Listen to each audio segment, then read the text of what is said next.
अस्सलामुअलैकुम। Welcome to option gynaecology. उम्मीद करती हूँ खैरियत से होंगे आप सब।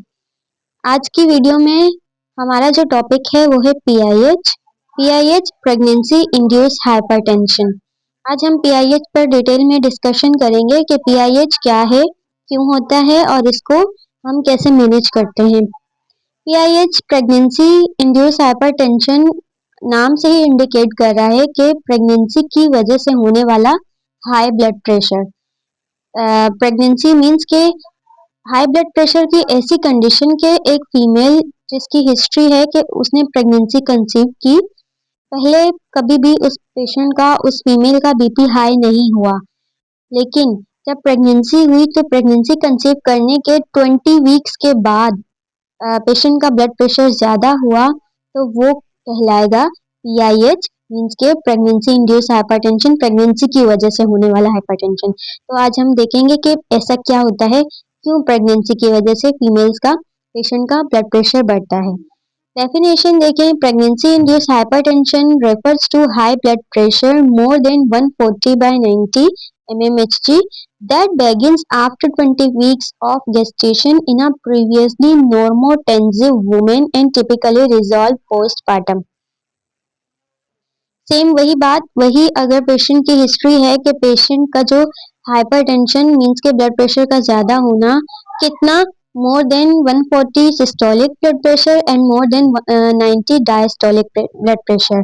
कब? 20 वीक्स के बाद। अगर एक पेशेंट का 20 वीक्स के बाद ब्लड प्रेशर इतना बढ़ रहा है कि 140/90 पर चल रहा है, तो और जो प्रीवियस हिस्ट्री है पेशेंट की, देखो बता रहे हैं प्रीवियसली नॉर्मोटेंसिव वुमेन के, मींस के पहले पेशेंट का ब्लड प्रेशर कभी नहीं बढ़ा, पहले वो नॉर्मल उसका ब्लड प्रेशर था। टिपिकली रिजॉल्व पोस्टपार्टम, जो डिलीवरी के बाद पोस्टपार्टम पीरियड के बाद रिजॉल्व हो जाता है, खत्म हो जाता है। क्यों खत्म हो जाता है? क्योंकि ये प्रेगनेंसी की वजह से ब्लड प्रेशर ज्यादा हो रहा था, तो प्रेगनेंसी खत्म, ब्लड प्रेशर नॉर्मल। पैथोफिजियोलॉजी हम देखते हैं। पैथोफिजियोलॉजी इसके पीछे का रीजन कि ऐसा क्या हो रहा है जिसकी वजह से प्रेगनेंसी में ब्लड प्रेशर बढ़ रहा है, इंक्रीज हो रहा है। PIH arises from abnormal placentation। Abnormal placentation, हमने डेवलपमेंट ऑफ प्लासेंटा पढ़ा था, उसमें जो प्लासेंटा की जब डेवलपमेंट होती है उसमें प्रॉब्लम आती है तो पीआईएच अराइज होता है। Poor spiral artery remodelling leading to placental ischaemia and release of anti angiogenic factor. अब इसमें क्या होता है कि 20 वीक्स के अक्रॉस, 20 वीक्स के करीब जो मदर की आर्टरीज होती हैं, मदर की आर्टरीज जो प्लासेंटा के अंदर खुलती हैं, हमने प्लासेंटा की डेवलपमेंट में पढ़ा था, ये डेसिडुआ लाइनिंग है, यहाँ पर प्लासेंटा इम्प्लांट होता है, ये डेसिडुआ बेजेलिस होती है, ये डेसिडुआ फंक्शनलिस है जिसपे प्लासेंटा अटैच है, और ये डेसिडुआ बेजेलिस है जिसके अंदर क्या आती हैं, मदर की ब्लड वेसल्स आती हैं। तो नॉर्मल ब्लड वेसल्स मदर की आती हैं तो प्लासेंटा क्या करता है, प्रेगनेंसी में मदर की इन ब्लड वेसल्स को वाइड कर देता है, इनके डायमीटर को बढ़ा देता है, इससे कहते हैं स्पाइरल आर्टरी रिमॉडलिंग। तो इस आर्टरीज के बढ़ने की वजह से जो ब्लड का फ्लो होता है वो प्लासेंटा तक अच्छे से जा रहा होता है, कोई रिस्ट्रिक्शन नहीं आती। तो पीआईएच की कंडीशन में क्या होता है कि जो स्पाइरल आर्टरी रिमॉडलिंग होती है वो पुअर होती है। स्पाइरल प्लासेंटा किसी कोज की वजह से प्लासेंटा जो है मैटरनल आर्टरीज को वाइड नहीं कर पाता, जिसकी वजह से ब्लड का फ्लो रिस्ट्रिक्ट हो जाता है और प्लासेंटल इस्कीमिया हो जाता है। प्लासेंटल इस्कीमिया मीन्स के जो मदर की तरफ से ब्लड वेसल्स नैरो हो जाती हैं, और तो मदर की तरफ से ऑक्सीजन, न्यूट्रिशन और ब्लड का सप्लाई प्लासेंटा को कम मिल जाता है, जिसकी वजह से क्या होता है, release of anti angiogenic factors. इस कंडीशन में प्लासेंटा के ऊपर ब्लड का प्रेशर बढ़ने की वजह से placenta toxic substances, toxic chemicals release करता है, और वो टॉक्सिक केमिकल जो प्लासेंटा रिलीज करता है वो मदर के ब्लड में जाते हैं और मदर का ब्लड प्रेशर इंक्रीज होने लग जाता है। तो ये है इसके पीछे की पैथोफिजियोलॉजी कि क्यों जो है ब्लड प्रेशर का अराइज हो जाता है प्रेगनेंसी में। आई होप आपको समझ आया होगा। यहाँ हम पिक्चर से और अच्छे से इसको क्लियर करते हैं। ये देखें, ये है कंडीशन स्पाइरल आर्टरी की, स्पाइरल आर्टरी रिमॉडलिंग की कंडीशन है। ये जो है मदर की डेसिडुआ बेसिलिस है, ये फंक्शनैलिस है, यहाँ पर प्लासेंटा जा रहा होता है। तो ये नॉन प्रेग्नेंट कंडीशन में जो यूट्राइन मदर की आर्टरीज हैं वो इस कंडीशन में होती हैं, स्पाइरल आर्टरी नॉर्मल रिमॉडलिंग पर होती है। लेकिन जब प्रेगनेंसी होती है, अगर हम नॉर्मल प्रेगनेंसी को देखें, ये देखिए जैसे मैंने कहा कि प्लासेंटा मदर की जो आर्टरीज हैं उनको क्या कर देता है, वाइड कर देता है। यहाँ पर ये अब नॉर्मल, ये देखिए नॉर्मल प्रेगनेंसी की कंडीशन है जिसमें मदर की आर्टरीज क्या हो गई हैं, वाइड हो गई हैं, जिसकी वजह से ब्लड का फ्लो, ऑक्सीजन, न्यूट्रिशन प्रॉपर तौर पर प्लासेंटा को मिलता है, प्लासेंटा से बच्चे को मिलता है। और यहाँ पर देखिए ये PIH प्री एक्लेम्शिया वाली कंडीशन है जिसमें क्या है, स्पाइरल आर्टरी प्रॉपर तौर पे रिमॉडलिंग नहीं हुई है स्पाइरल आर्टरी की।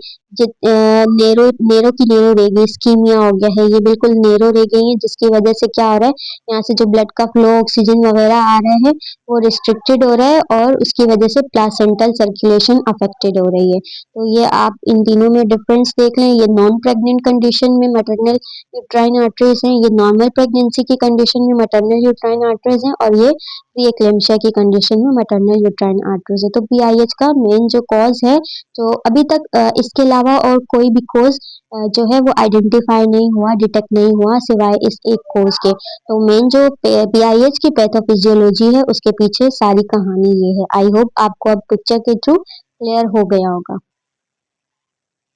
रिस्क फैक्टर्स वो कंडीशन जिनमें ऐसी पेशेंट जो ज़्यादा ससेप्टेबल होती हैं कि उन्हें PIH हो सकता है। कौन सी ऐसे पेशेंट हैं? फर्स्ट प्रेगनेंसी, प्राइमी ग्रेविडा, वो फीमेल जो फर्स्ट टाइम प्रेग्नेंट होती हैं। क्यों? क्योंकि फर्स्ट टाइम प्रेगनेंसी में जो है प्लासेंटा का और मैटरनल बॉडी का कोऑर्डिनेशन प्रॉपर नहीं हो पा रहा होता, मीन्स के अडेप्टेशन नहीं होती प्रॉपर तौर पे, तो रिस्क होता है। ज़रूरी नहीं कि हर प्राइमी ग्रेविडा को हो। सम जो है कुछ फीमेल्स में चांसेस हो सकता है, रिस्क हो सकता है कि फर्स्ट प्रेगनेंसी में PIH की कंडीशन अराइज हो जाए। एज 20 से कम और 35 से ज़्यादा, ये हमारे पास हाई रिस्क में आती हैं।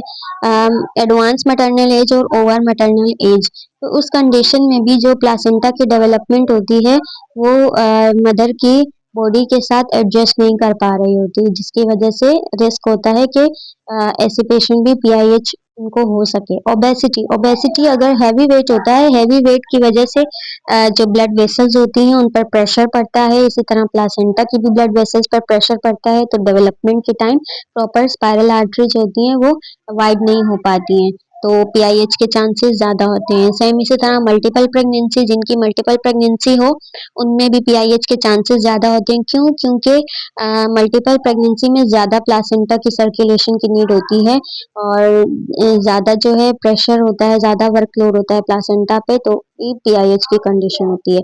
नॉर्मली ब्लड प्रेशर हाई क्यों होता है? प्लासेंटा पर जब वर्कलोड ज़्यादा आता है तो उसकी वजह से प्लासेंटा एंजियोजेनिक फैक्टर्स रिलीज करता है, मीन्स के कुछ केमिकल्स रिलीज करता है, और वो केमिकल्स मैटरनल ब्लड में शामिल होते हैं, मदर का ब्लड प्रेशर इंक्रीज होता है। Diabetes and kidney disease, diabetes और किडनी डिजीज में भी ब्लड प्रेशर बढ़ेगा, PIH होगा मदर को। क्यों? क्योंकि ये डायबिटीज और किडनी डिजीज वैसे ही अगर प्रेगनेंसी ना भी हो तो इन बीमारियों की वजह से ब्लड प्रेशर डिस्टर्ब होता है। किडनी डिजीज की वजह से इसीलिए क्योंकि किडनी का एक नॉर्मल फंक्शन ये है कि जो किडनी है वो ब्लड के प्रेशर को भी मेंटेन करता है, तो डायबिटीज और किडनी डिजीज से वैसे ही ब्लड प्रेशर हाई होता है, तो प्रेगनेंसी में भी PIH के चांसेस ज़्यादा होते हैं। फैमिली हिस्ट्री ऑफ PIH, अगर पेशेंट की फैमिली में हिस्ट्री कि उसकी मदर, उसकी सिस्टर को भी ये हिस्ट्री रही है, तो फिर चांसेस हैं कि उस पेशेंट को भी हो सकता है। तो ये रिस्क फैक्टर्स हैं कि ऐसे पेशेंट जो हैं ससेप्टेबल होते हैं कि उन्हें PIH हो जाए। सिम्पटम्स की अगर हम बात करें तो सबसे जो मेन सिम्पटम है वो हेडेक होता है, सर में दर्द होता है। सर में दर्द क्यों होता है? ब्लड का प्रेशर हाई होने की वजह से ब्रेन की वेसल्स पर प्रेशर पड़ता है, जिसकी वजह से हेडेक होता है। स्वेलिंग, एडिमा, स्वेलिंग क्यों आता है? स्वेलिंग इसलिए आता है बॉडी में फ्लूइड रिटेंशन हो जाता है। फ्लूइड रिटेंशन क्यों होता है कि पूरे ओवरऑल बॉडी की ब्लड जो है, ब्लड वेसल्स जो हैं वो अफेक्टेड हो जाती हैं, ब्लड का प्रेशर ओवरऑल बॉडी में बढ़ जाता है, जिसकी वजह से जो फ्लूइड है वो इंट्रासेल्युलर स्पेसेस में जमा होता है, जैसे कि हैंड्स पर, फीट पर, फेस पर जमा होता है। ब्लड विजन धुंधला दिखाई देना, धुंधला क्यों दिखाई देता है? ब्रेन की ब्लड वेसल्स और जो है वो अफेक्टेड होती हैं, जिसकी वजह से जो देखने का जो प्रोसेस है उसमें भी मसला आता है, क्योंकि नर्व नर्व पर वेसल्स पर प्रेशर आ रहा होता है, इसीलिए पेशेंट की जो नज़र है वो अफेक्टेड हो जाती है। एपिगेस्ट्रिक पेन कहलाता है कि राइट साइड पर रिब्स के नीचे जो है पेन होता है, वो पेन लिवर का पेन होता है। लिवर इन्वॉल्वमेंट की वजह से एपिगेस्ट्रिक पेन होता है। लिवर इन्वॉल्वमेंट क्यों होती है? क्योंकि लिवर जो मेन हाइपरटेंशन की वजह से ऑर्गन ब्लड के प्रेशर बढ़ने की वजह से जो ऑर्गन अफेक्टेड होते हैं उनमें liver, kidneys, heart and brain, ये ऑर्गन्स आते हैं। तो ब्लड प्रेशर बढ़ने की वजह से लिवर भी अफेक्टेड होगा, लिवर की ब्लड सप्लाई भी अफेक्टेड होगी। तो एपिगेस्ट्रिक पेन रहेगा पेशेंट को। डिक्रीज यूरिन आउटपुट कम हो जाएगा, क्योंकि किडनीज को भी प्रॉपर ब्लड सप्लाई नहीं मिलेगी और यूरिन आउटपुट बनाता ही किडनी है। सीजर्स इन इक्लेम्शिया, अगर ये पीआईएच सीवियर क्रिटिकल कंडीशन में चला जाता है तो फिर मदर को झटके भी आते हैं, और अगर मदर को झटके आ गए ब्लड प्रेशर की वजह से तो फिर वो कंडीशन इक्लेम्शिया कहलाती है। ये इक्लेम्शिया सबसे पहले जो कंडीशन अराइज होती है पेशेंट की वो होती है पीआईएच। पीआईएच को कंट्रोल ना किया जाए तो फिर प्री एक्लेम्शिया हो जाता है। प्री एक्लेम्शिया को कंट्रोल ना किया जाए तो फिर पेशेंट एक्लेम्शिया में चले जाती है। ये इनकी कैटेगरीज हैं हाइपरटेंशन की। प्रेगनेंसी में हाइपरटेंशन की कैटेगरीज हैं। इस पर डिटेल वीडियो अपलोडेड है, आप एक्लेम्शिया को भी डिटेल से देख लेना क्या है, और प्री एक्लेम्शिया को भी कि प्री एक्लेम्शिया में क्या होता है और एक्लेम्शिया में क्या होता है। इसी तरह अगर हम कॉम्प्लिकेशंस की बात करें कि पीआईएच की वजह से प्रेगनेंसी में क्या कॉम्प्लिकेशंस हो सकती हैं, तो एब्डक्शन प्लासेंटा हो सकता है। एब्डक्शन प्लासेंटा का मतलब ये होता है कि प्लासेंटा प्रीमेच्योरली अपने यूट्राइन वॉल से सेपरेट हो जाता है और इंटरनल ही एब्डोमिनली ब्लीडिंग स्टार्ट हो जाती है। यूट्रस के अंदर ही ब्लीडिंग स्टार्ट हो जाती है टाइम से पहले। क्यों? क्योंकि प्लासेंटा की ब्लड सप्लाई अफेक्टेड है, तो रिस्क होता है कि प्लासेंटा प्रीमेच्योर टाइम से पहले ही, डिलीवरी से पहले ही यूट्राइन वॉल से सेपरेट हो जाए। हेल्प सिंड्रोम जो है ये भी कलेक्शन है हेमरेजिक डिजीजेस की कलेक्शन है। इसमें मल्टीपल डिजीजेस आती हैं। हाई ब्लड प्रेशर की वजह से जो है हेल्प सिंड्रोम हो सकता है। देखें, हेल्प सिंड्रोम यहाँ पर अलग से थोड़ा सा डिफाइन किया है, वैसे हेल्प सिंड्रोम पर हम अलग से वीडियो में डिस्कशन करेंगे, क्योंकि ये एक इम्पॉर्टेंट टॉपिक है, क्योंकि ये मैटरनल मोर्टेलिटी रेट को इंक्रीज करता है और आपसे एग्जाम में हेल्प सिंड्रोम पर भी अलग से क्वेश्चन पूछा जा सकता है, तो हम हेल्प सिंड्रोम को अलग से डिस्कस करेंगे। अभी यहाँ थोड़ा सा कॉन्सेप्ट क्लियर करने की कोशिश करते हैं कि हेल्प सिंड्रोम सीवियर फॉर्म होती है प्री एक्लेम्शिया की। जब पीआईएच जो है वो कंट्रोल ना हो और पेशेंट प्री एक्लेम्शिया में चला जाए, तो सीवियर प्री एक्लेम्शिया की वजह से कुछ ये कंडीशन पेशेंट के साथ अराइज हो सकती हैं, जैसे कि एच फॉर हीमोलाइसिस। हीमोलाइसिस में क्या होता है कि हाई ब्लड प्रेशर की वजह से आरबीसी जो रेड ब्लड सेल्स हैं वो एबनॉर्मली ब्रेक डाउन हो रही होती है। आरबीसी जो है टूट रहे होते हैं, ब्लड के सेल्स टूट रहे होते हैं, ये हीमोलाइसिस की कंडीशन होती है। और EL means elevated liver enzyme, liver damage हो जाता है। जब भी लिवर के सेल्स डैमेज होंगे तो लिवर के एंजाइम्स एलिवेट हो जाएंगे, बढ़ जाएंगे, सीरम में बढ़े हुए मिलेंगे। लिवर की इन्वॉल्वमेंट क्यों होगी? क्योंकि लिवर की ब्लड सप्लाई ज़्यादा अफेक्टेड होती है, तो ब्लड सप्लाई ज़्यादा अफेक्टेड होने की वजह से लिवर डैमेज की तरफ जाएगा। और तीसरा कंडीशन है एलपी लो प्लेटिलेट्स। लो प्लेटिलेट्स में क्या होता है कि जो प्लेटिलेट्स काउंट होते हैं बॉडी के वो एकदम से बहुत कम हो जाते हैं। क्यों? क्योंकि जो ब्लड के प्रेशर इंक्रीज होने की वजह से जो ब्लड वेसल्स होती हैं उनकी इंटरनल वॉल डैमेज होने लग जाती है, और उस इंटरनल वॉल डैमेज होने की वजह से जितने क्लॉटिंग फैक्टर्स होते हैं वो सारे उन ब्लड वेसल्स की वॉल पर जाकर चिपक जाते हैं अपना नॉर्मल मैकेनिज्म करने के लिए, तो जिसकी वजह से बॉडी में ब्लड प्लेटलेट्स की डेफिशिएंसी हो जाती है, पेशेंट थ्रोम्बोसाइटोपिनिया में चली जाती है। तो ये कॉम्प्लिकेशन होती है पीआईएच प्रेगनेंसी में हाइपरटेंशन इंक्रीज होने की वजह से। Still fetal growth sorry preterm birth भी हो सकता है। प्रीटर्म बर्थ क्यों? क्योंकि ये जो कंडीशन है ब्लड प्रेशर की, इसमें हो रहा क्यों है? ये प्लासेंटा की वजह से हो रहा है। अगर बहुत सीवियर कंडीशन अराइज हो जाती है तो फिर उस कंडीशन में मदर की जान को बचाने के लिए टाइम से पहले ही डिलीवरी करवानी पड़ सकती है, इसीलिए ये भी कॉम्प्लिकेशन है कि टाइम से पहले बर्थ भी हो सकता है।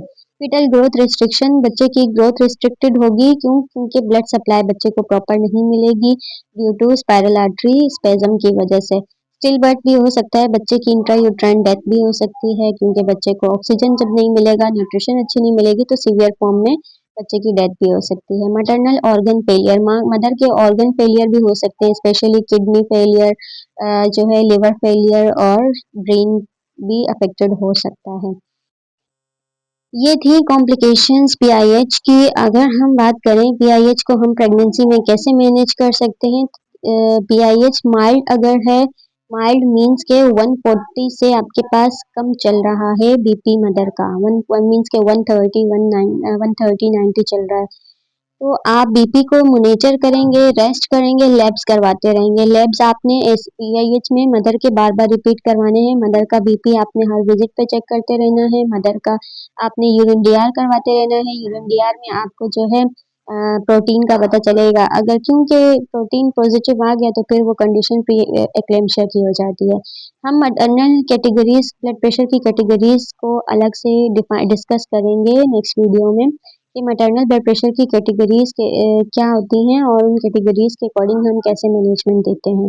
और प्री एक्लेम्शिया और एक्लेम्शिया को आप अलग से देखिएगा, कि वो कंडीशंस फिर कॉम्प्लिकेशन की तरफ चली जाती है। ये स्टार्टिंग कंडीशन होती है पीआईएच जिसमें ब्लड प्रेशर बढ़ा है। अभी ब्लड प्रेशर बढ़ा है, फ़ौरन से मदर को फिट्स नहीं आते, फ़ौरन से प्रोटीन यूरिया नहीं होता। जब प्रोटीन यूरिया हो जाता है तो फिर वो कंडीशन प्री एक्लेम्शिया की हो जाती है, और अगर फिट्स आ गए तो वो कंडीशन फिर एक्लेम्शिया की हो जाती है। ये दोनों आपके एक अलग टॉपिक है। अच्छा जी, तो वो माइल्ड है तो आपने मॉनिटर करते रहना है, बीपी मॉनिटर करते रहना है, रेस्ट देना है मदर को, और लैब्स करवानी है। लैब्स में आप अल्ट्रासाउंड करवाते रहेंगे, बच्चे की जो है ग्रोथ रिस्ट्रिक्शन को देखते रहेंगे, बच्चे की ग्रोथ अच्छी हो रही है, और बच्चे की एफएचएस देखते रहेंगे, मदर का बीपी यूरिन डीआर करवाते रहेंगे। अगर सीवियर कंडीशन है तो उसमें फिर आप रीनल फंक्शन फंक्शन टेस्ट यूसीई करवाते हैं, और ये लिवर फंक्शन टेस्ट एलएफटी करवाते रहते हैं कि लिवर इन्वॉल्वमेंट तो नहीं है। साथ में आप प्लेटलेट्स काउंट को भी चेक करते रहेंगे सीबीसी की रिपोर्ट में, कि मदर के प्लेटलेट्स काउंट कम नहीं हो रहे हैं। और मेडिसिन की अगर हम बात करें तो एंटी हाइपरटेंसिव हम देते हैं मेडिसिन। एंटी हाइपरटेंसिव जो प्रेगनेंसी में सेव है वो एक लेबिटालोल है, एक मिथाइल डोपा है। लेबिटालोल जो है वो सीवियर कंडीशन में हम देते हैं, इंजेक्टेबल फॉर्म में देते हैं लेबिटालोल। 160 से अबव है, 160 110 से अबव बीपी चल रहा है मदर का, देन हम इमरजेंसी कंडीशन में लेबिटालोल देते हैं। लेकिन अगर उससे कम है तो बीपी को हम नॉर्मल मॉनिटर रखने के लिए, कंट्रोल करने के लिए मिथाइल डोपा टेबलेट एल्डोमेट के नाम से आती है, हम मदर को वो टेबलेट एल्डोमेट देते हैं, जो प्रेगनेंसी में सेव है और प्रेगनेंसी को नॉर्मल, प्रेगनेंसी में ब्लड प्रेशर को कंट्रोल करने के लिए भी हेल्पफुल रहती है। तो हर जो मेडिसिन होती है एंटी हाइपरटेंसिव वो सेफ नहीं होती है, लेकिन ये दोनों सेफ है। लेबिटालोल इमरजेंसी ड्रग है, और methyl dopa normal blood pressure को नॉर्मलाइज करने के लिए डेली बेसिस पे आप एडवाइस कर सकते हैं। तो ये था हमारा आज का बहुत important topic, PIH, pregnancy induce hypertension को हमने डिटेल से समझ लिया। आई होप आपका कॉन्सेप्ट बहुत अच्छे से क्लियर हुआ होगा। फिर भी कोई क्वेश्चन है आप कमेंट में पूछ सकते हैं, और मेरी वीडियो को सब्सक्राइब करें, वीडियो को लाइक करें, चैनल को सब्सक्राइब करें, ताकि आने वाली जो भी वीडियो है उनका आपको नोटिफिकेशन मिल जाए। मिलते हैं नेक्स्ट वीडियो में। अल्लाह हाफिज़।